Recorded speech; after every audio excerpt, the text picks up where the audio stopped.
အောင်မြင်မှုတွေရဲ့နောက်ကွယ်မှာခိုင်မာတဲ့မေတ္တာတရားရှိတဲ့ကွင်းထဲမှာကင်းဖြစ်ပေမဲ့အေးပြန်ရရင်တော့လက်စာရှိတဲ့ခင်မွန်တယောက်မက်ဆီနဲ့အာတိုနယ်လာတို့ရဲ့ချစ်စံလန်းကတကယ်ကောင်းတဲ့ဆက်ဆံရေးတစ်ခုပါပဲဒီနေ့ကျွန်တော်ခွတ်တဲ့ပါမီကနေတင်ဆက်ပေးသွားမှာကတော့လီယိုနယ်မက်ဆီရဲ့အခြေရေးကဘောလုံးလောကမှာတင်မကပဲတကမ္ဘာလုံးကအားကြရတဲ့ True Love Story တစ်ခုပါကစားသမားဘဝမှာအောင်မြင်မှုပုံများစွာရယူနေခဲ့တယ်လို့အခြေရေးမှာလည်းငယ်ချစ်ဦးနဲ့ပဲအခုထိလက်တွဲမြဲနေတဲ့သူရဲ့ပုံပြင်လေးကိုပြောပြပေးသွားမှာဖြစ်ပါတယ်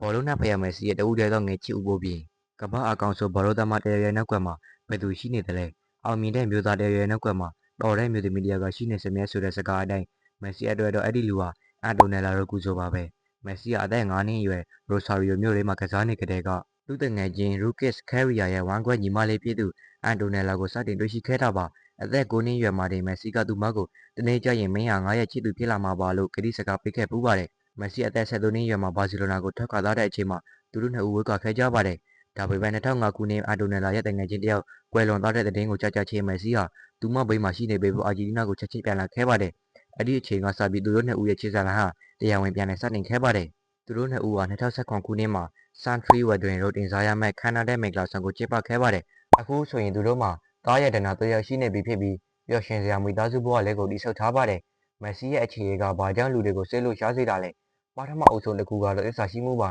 ။နာမည်ကျော်ကြောင်းမှုနဲ့ငွေကြေးတွေဘလောက်ပဲရှိနေပါစေ။မက်ဆီကငယ်ချစ်ဦးအပေါ်မှာပဲအမြဲသစ္စာရှိခဲ့ပါတယ်။ဒုတိယတစ်ခုကတော့ရွှေရှိမှုပါ။ကမ္ဘာချမ်းသာဆိုစရင်ဝင်ဖြစ်ပေမဲ့သူတို့ဇနီးမွန်နာအရန်ကိုရိုးရိုးရှင်းရှင်းနဲ့အေးအေးချမ်းချမ်းနေတဲ့တိုက်ကြပါတယ်။တတိယတစ်ခုကတော့ခိုင်မာတဲ့ထောက်တိုင်ပါ။မက်ဆီရှိုးနေတဲ့အခြေတွေမှာရောကမ္ဘာဖလားကိုကင်ပြနိုင်ခဲ့တဲ့အောင်မြင်မှုအထောက်အထည်ကိုရောက်တဲ့အချိန်မှာပါအာတိုနယ်လာဟာသူ့ဘေးမှာအများရှိနေခဲ့ပါတယ်။ကျွန်တော်ဘွားမှာအရရကိုရယူနိုင်ခဲ့ပေမဲ့အာတိုနယ်လာသာဘေးမှာမရှိရင်ဒီအောင်မြင်မှုတွေကဒိဗယ်ရှိမှာမဟုတ်ပါဘူး။ဒါမက်ဆီရဲ့နှလုံးသားထက်ကနေလာတဲ့စကားတန်ပါပဲ။မက်ဆီရဲ့အတွက်ကျွန်တော်ကိုယ်တိုင်ရေးသားထားတဲ့ကမရှင်အတိုလေးနဲ့ကြပြလေးတွေကိုနောက်ထပ်ပေးကြပါခင်ဗျာ။အခုကတည်းကပြောထားပေးရစေတိတ်တော့မကောင်းပါဘူးကျွန်တော်စဉ်းစားမိတဲ့လေးရေးထားတာပါအရင်ဦးဆုံးကမရှင်အတိုလေးတွေကိုဖတ်ပြပေးပါမယ်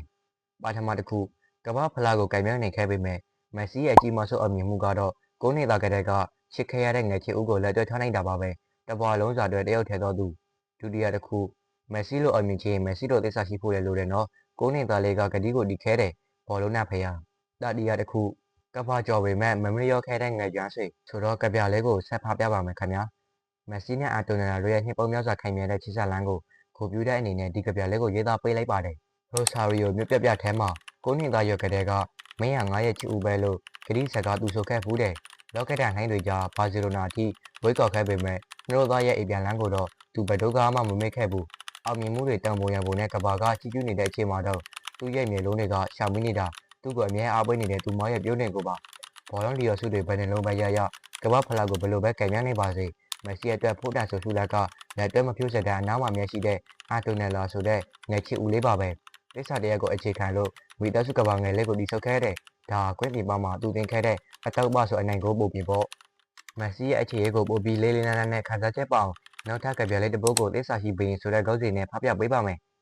လူသားပေါင်းများစွာရဲ့အပိဓာတွေကြားမှာသူဟာခြေလမ်းတိုင်းကိုစာစီခဲ့တယ်ဒါပေမဲ့နှလုံးသားရဲ့ဆရာကတော့ရိုဆာရီယိုမြို့လေးကမိကလေးတယောက်စီမှာဗရတတ်နေခဲ့တဲ့လောကကြီးကသူ့ကိုနာဖျားလို့ခေါ်နေတဲ့အချိန်မှာသူကတော့သူမရဲ့အနားမှာတာမန်လူတယောက်ဖြစ်ချင်ခဲ့တယ်ရွှေဖလားတွေရဲ့အယုံထက်သူမရဲ့ပြိုလင်ကသူ့ဘဝအတွက်တော့ပိုပြီးတောက်ပစေခဲ့တယ်အတေကဆော့ပေါ်ဆော့ဘက်ကအနာဂါရဲ့ဘဝလက်တက်ပေါ်ဖြစ်ဝိတ်ကချင်းတွေကခြားနားနေပေမဲ့သူရဲ့ကတိကတော့ကြောက်ကြလို့ခင်မြဲနေစေပါအောင်မြင်မှုတွေရဲ့အထိတ်ဆုံးမှာရပ်တည်နေတဲ့အချိန်သူ့လက်ထဲမှာကဘာဖလားရှိနေပေမဲ့သူ့ရင်ခွင်ထဲမှာတော့သူ့ရဲ့အခြေဥကရှိနေပါတယ်ဒါကဘာကအားကျရတဲ့ဘောလုံးပရင်တစ်ပါးရဲ့စိတ်မှန်တဲ့ချစ်ချင်းမေတ္တာပါပဲဒီကြပြလေးကတော့မက်ဆီရဲ့အောင်မြင်မှုနဲ့တိတ်ဆာတရားကိုတွဲပြီးဖော်ပြထားတာဖြစ်ပါတယ်ဗီဒီယိုလေးကတော့ဒီလောက်ပါပဲခင်ဗျာ See you